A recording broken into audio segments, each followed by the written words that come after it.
Ever notice that tiny verse, so easy to miss, tucked away in the early chapters of Genesis? Cain knew his wife, and she conceived and bore Enoch. Sounds simple, right? Almost like a footnote. And yet, those few words hide a mystery that's bugged people. Theologians, scholars, regular curious folks for thousands of years. Who was Cain's wife? I mean, if Adam and Eve were the first two humans and the only kids we hear about by then are Cain and Abel, where on earth did this woman suddenly come from? Now, this isn't just some dusty old question about a family tree. The answer, or the fact that there isn't a clear one, has led to all sorts of whispers about forbidden knowledge, about truths the Bible might have deliberately papered over, about stories that just seem a little too neat. Why is she such a Gigi? Why is the wife of the first murderer, the mother of the guy the first city was named after, wrapped in so much secrecy? Tonight, we're diving into one of the Bible's biggest head-scratchers. We'll look at the clues in the scriptures, dig up some ancient traditions, and, yeah, we'll even touch on some theories that make mainstream folks a bit nervous. What if the truth about Cain's wife isn't just a missing name, but a key to a whole chapter of human history the Bible decided to keep under wraps? Think about the Adam and Eve story for a second. The official version gives us Adam, Eve, Cain, and Abel. 4 people.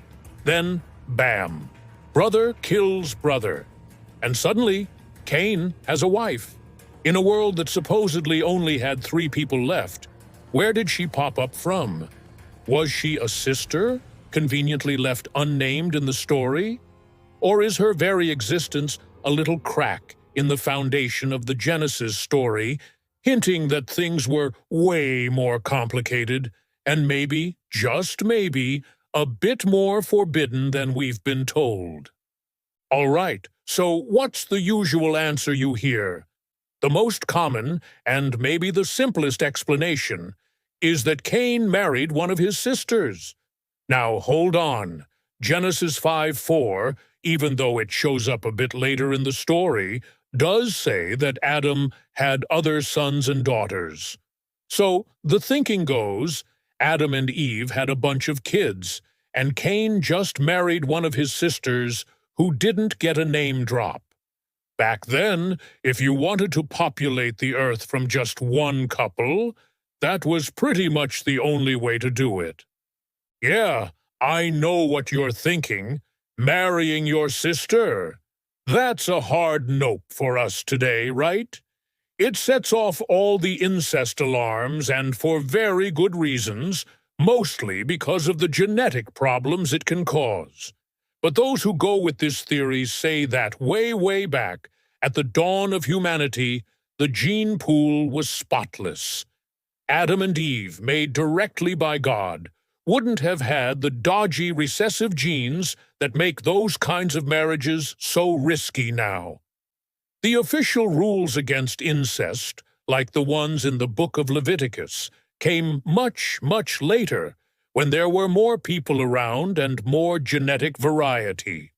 Abraham, for example, married his half-sister Sarah, and the Bible mentions it without any finger-wagging. So, on paper, Cain marrying his sister makes a certain kind of sense, theologically and just practically. It keeps the story tidy. Everyone comes from Adam and Eve. It explains the wife, their son Enoch, and the city Cain later builds. But does it really feel right? Or does it seem a little too convenient? Does this answer really clear things up? Or does it feel like a detail that got smoothed over, an uncomfortable truth made simpler for the sake of the story? The Bible is really short on details here, almost like it's being deliberately quiet. Genesis 4:17 just says, Cain knew his wife. No name, no backstory, no big announcement, just a wife. And it's this lack of info that's kept people guessing for centuries.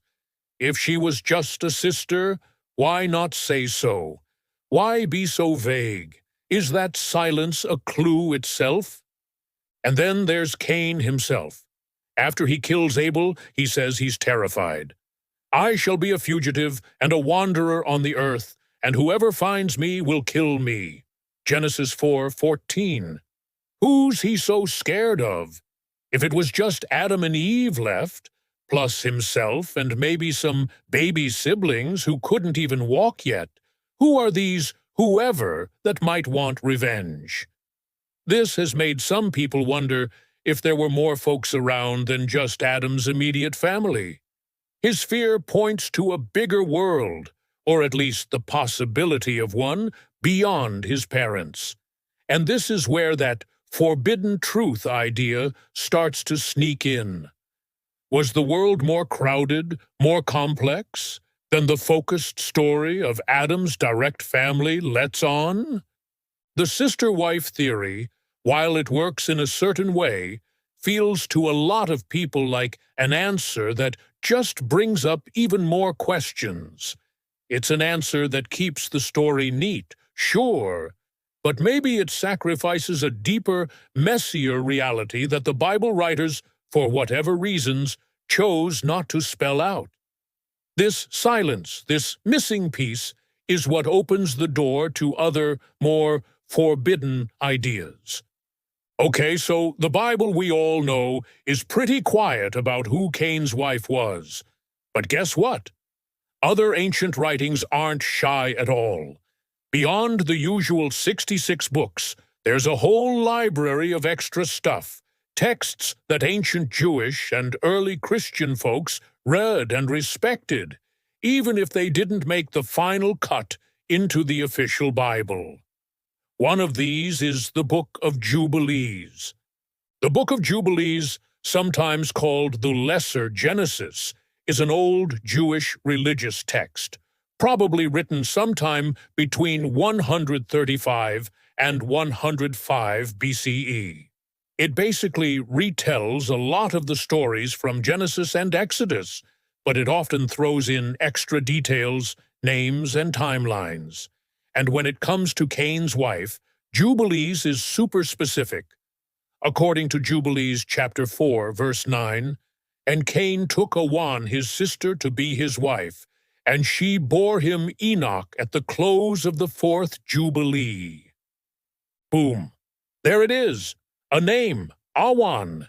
And it clearly says she was his sister. And this isn't some new idea cooked up last week. It's an ancient tradition. The Book of Jubilees was a big deal. The Ethiopian Orthodox Tewahedo Church and Beta Israel, Ethiopian Jews, even consider it part of their Bible. Early Christian writers thought highly of it too. So, for a whole lot of people throughout history, the mystery was solved. Her name was Awan, and she was his sister. And Awan doesn't just pop up in Jubilees. Other old Jewish traditions and writings, like a rabbinic text called Pirkei de Rabbi Eliezer, also back up the idea that Cain married a sister, though the names might be different or missing.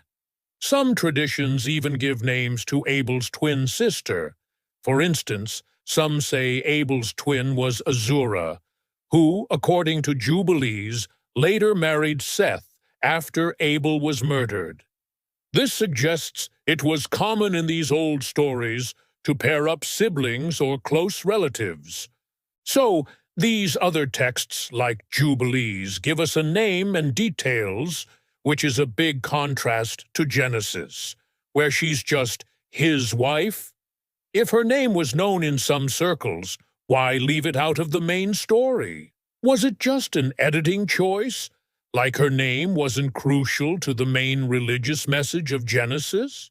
Or was there a more deliberate reason to keep her identity fuzzy?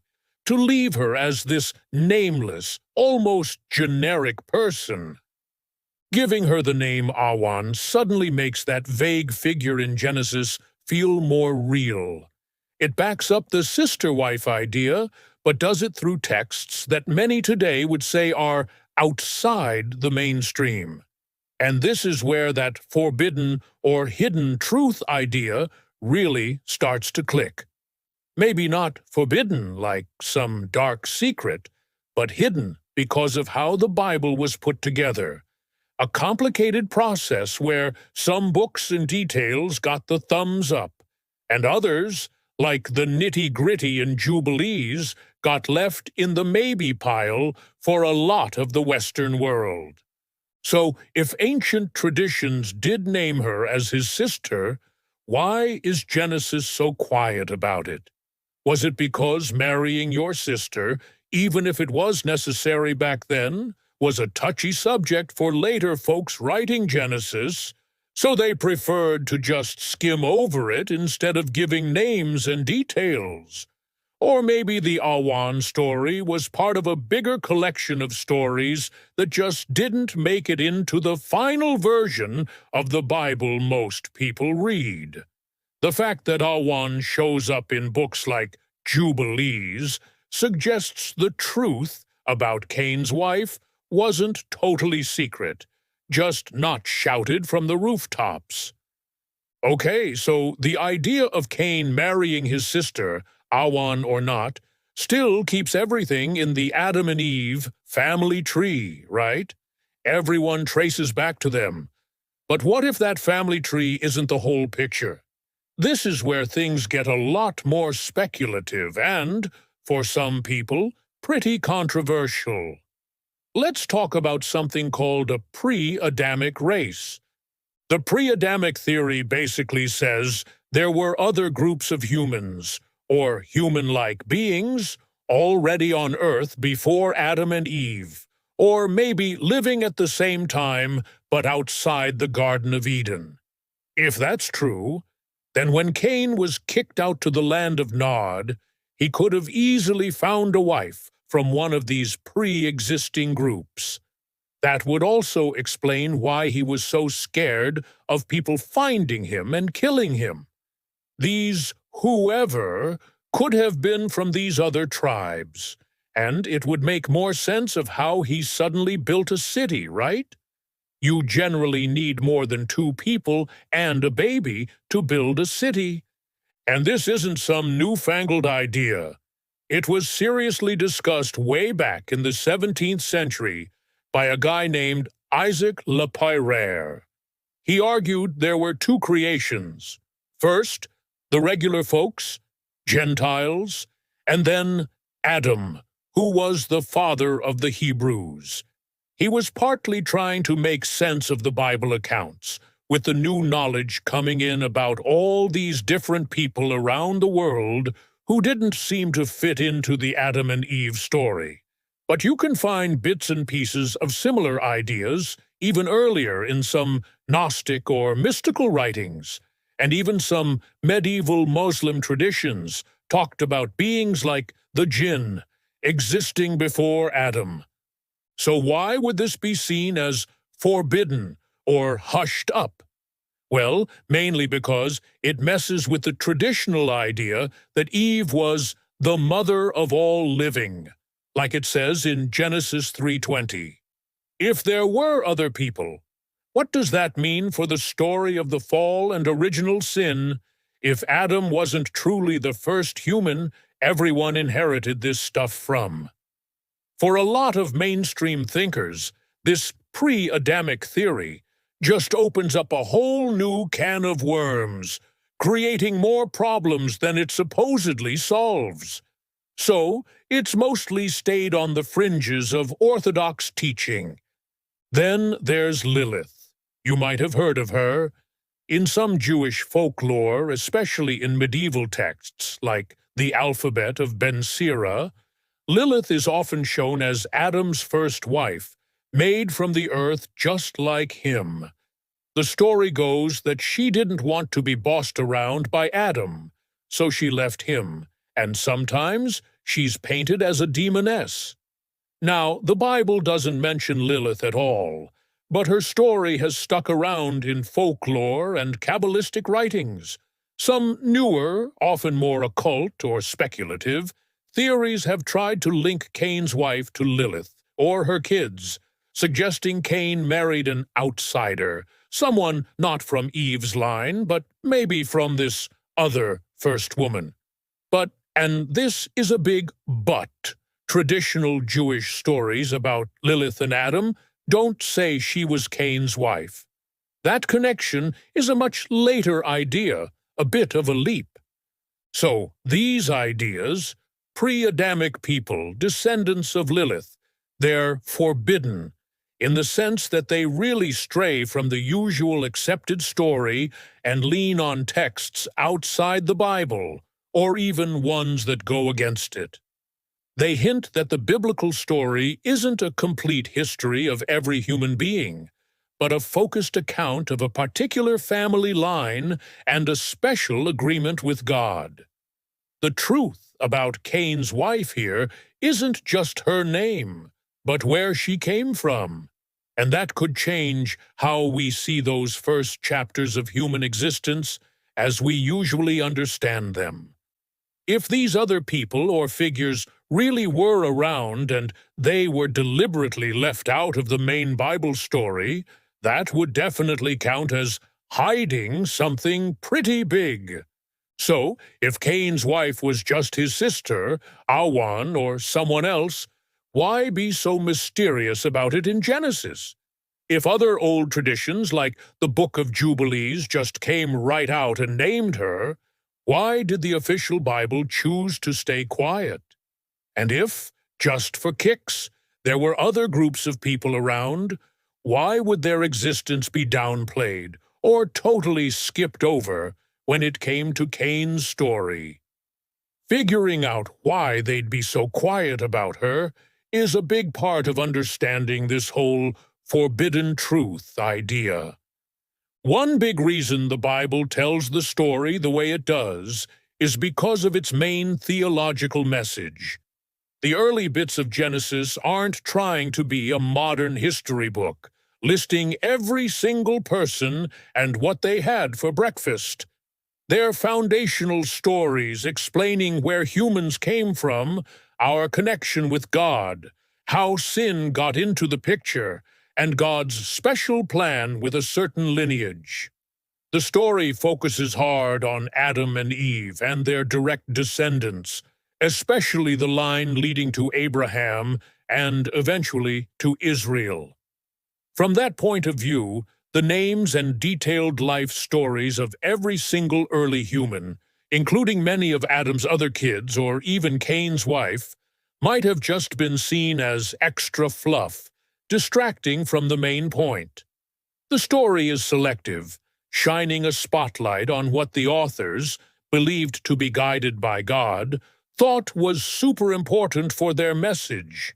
In this light, her identity isn't hidden because of some sneaky reason, but simply not spelled out because it wasn't central to the tale being told. But that forbidden feeling pops up when you think about why some details might have made people uncomfortable or created problems. That whole sibling marriage thing, even if it was necessary back then at the very start, could have been pretty awkward for folks in later generations who were living under the Mosaic Law, which strictly banned those kinds of unions. Maybe just a quick, vague mention was better than going into detail and making it seem like they were okay with something that was later a big no-go, even if it was a one-time necessity. The silence might have just been polite in a way, or a kind of narrative tact. Now, if we think about those wilder ideas like pre-Adamic people, the reasons for keeping quiet get even deeper. If the Bible writers admitted there were other groups of humans around at the same time, it could really mess with the traditional understanding of Adam as the single father of all humanity and Eve as the mother of all living. It could also muddle the story of the fall as it's usually understood, and what that means for salvation. To keep the story of creation, fall, and redemption clean and straightforward, focused on one specific family line, maybe details about any other peoples were just deliberately left out, or maybe absorbed into the main story somehow.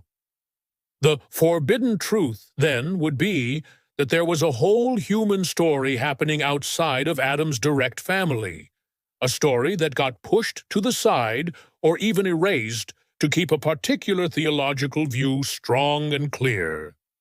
Think, too, about how these stories were passed down, often by word of mouth for ages before being written down. And when they were written, different versions and traditions probably existed. Putting the Bible together involved choosing which texts and which versions of stories would be considered the official, authoritative ones. Maybe the Cain story that ended up in Genesis was a version that just didn't focus on his wife for its own narrative reasons, while other traditions, like the one recorded in Jubilees, kept those details alive. So the hiding might not have been super-intentional censorship, but more of a side effect of how these ancient texts were collected, edited, and chosen over a long period. And don't forget Cain's fear of being slain by others. If the world was truly just his immediate, tiny family, his terror seems way over the top. If there were others out there, people not from Adam's named immediate family, then spelling that out might have opened up a whole Pandora's box of questions the Genesis author wasn't trying to tackle in that particular part of the story. The land of Nod, where Cain is exiled, means wandering.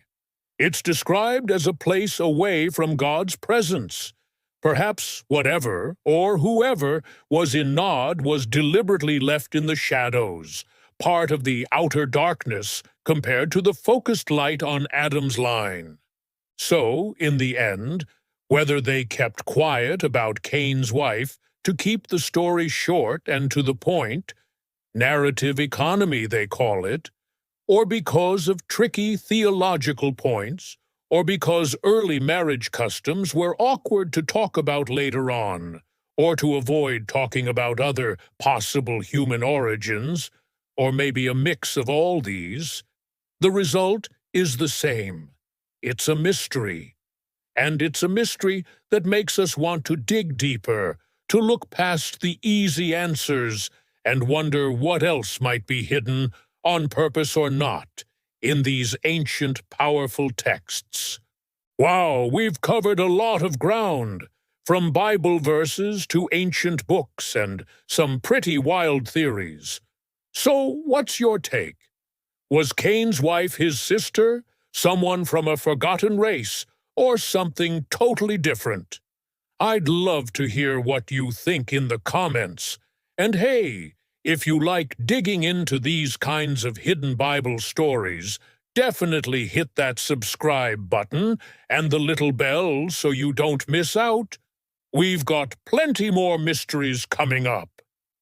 All right, so after digging through all this, the Bible, those other old texts, and even the more out-there ideas, who did Cain really marry? Well, the answer that lines up best with history and the texts we have, especially when you look at Genesis 5:4, where it says Adam had other sons and daughters, and ancient books like the Book of Jubilees, is that Cain married his sister, and there's a good chance her name was Awan. This idea keeps the Genesis story of Adam and Eve as the parents of all humanity intact. So, what's the forbidden truth here? It's probably not that Cain married some alien princess or a mythical creature, even if those theories are fun to think about because of the gaps in the story. Instead, the forbidden truth has a few layers. Firstly, there's that awkward reality of sibling marriage being a necessity in that very first generation. a detail the Bible doesn't exactly shout about from the rooftops. Secondly, it's the fact that specific details like her name, Awan, were actually known in some important ancient traditions, but they're missing from the version of Genesis most of us read. That makes the info hidden unless you go looking for it in less common texts. This shows us that the canonical Bible story we have is selective. Thirdly, and this is maybe the biggest aha moment, the forbidden truth is about why those details were left fuzzy or omitted. It strongly hints that the Bible isn't always trying to give us a complete, minute-by-minute, exhaustive historical record, but rather a theologically shaped narrative. Those nagging questions raised by Cain's wife, his intense fear of others, the city he supposedly built so quickly, they force us to consider that the early world of Genesis might have been more complex than the tight focus on Adam's direct lineage suggests. Maybe this complexity came from numerous unmentioned children of Adam, or, if you want to be more speculative, perhaps even other groups of people. The hiding, or perhaps more accurately, the not telling, serves to keep the primary narrative clean and focused on its theological goals, but in doing so, it inevitably draws a curtain over some aspects of that early world. Realizing all these layers surrounding Cain's wife actually means a lot. It doesn't have to wreck anyone's faith, not at all. Instead, it can lead to a richer, more thoughtful, and more nuanced way of reading biblical texts. It tells us that maybe we should read Genesis not as if it's a detailed daily diary of early humanity, but more like a divinely inspired story that has very specific theological points to make. A story that carefully chose what to include, what to emphasize, and what to leave out or just touch on lightly. Knowing that Cain probably married his sister Awan, a fact we find preserved in writings outside the main biblical canon, kind of opens up this whole other world of ancient religious literature that was around when the Bible was coming together. It's fascinating. It shows that some mysteries actually have answers, even if you have to look in places you wouldn't normally expect. That forbidden aspect really gets you thinking critically. Why are some details included in the Bible and others left out?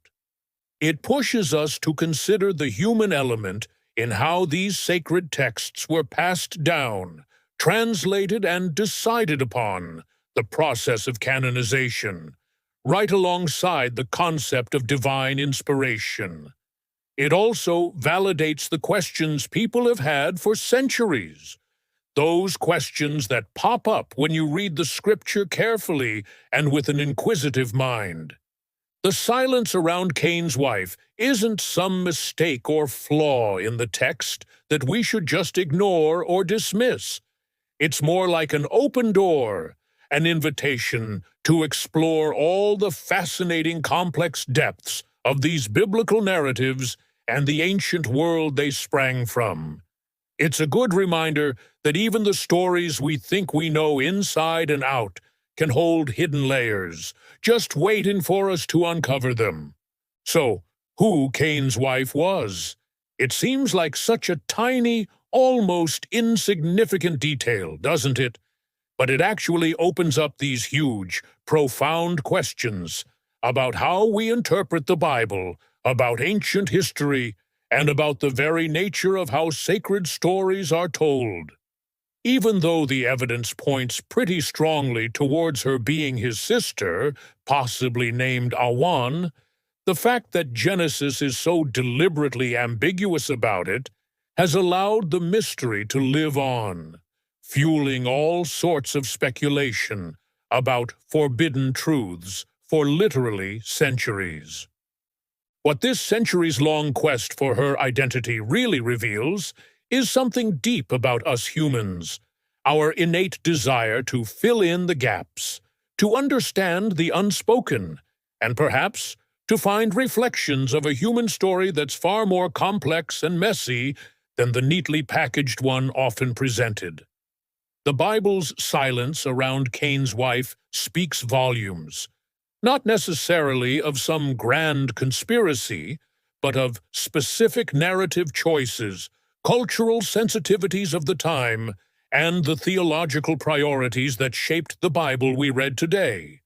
The forbidden truth, then, isn't a single shocking revelation that blows everything up. It's more like the ongoing realization that there is always more to explore, more to question, and more to understand beneath the surface of these ancient, incredibly powerful texts. Makes you wonder, doesn't it? What other hidden truths are just sitting there, waiting in plain sight for us to notice? So, what do you think about Cain's wife? Got any theories of your own? Share your thoughts and interpretations down in the comments section below. I'd genuinely love to read them.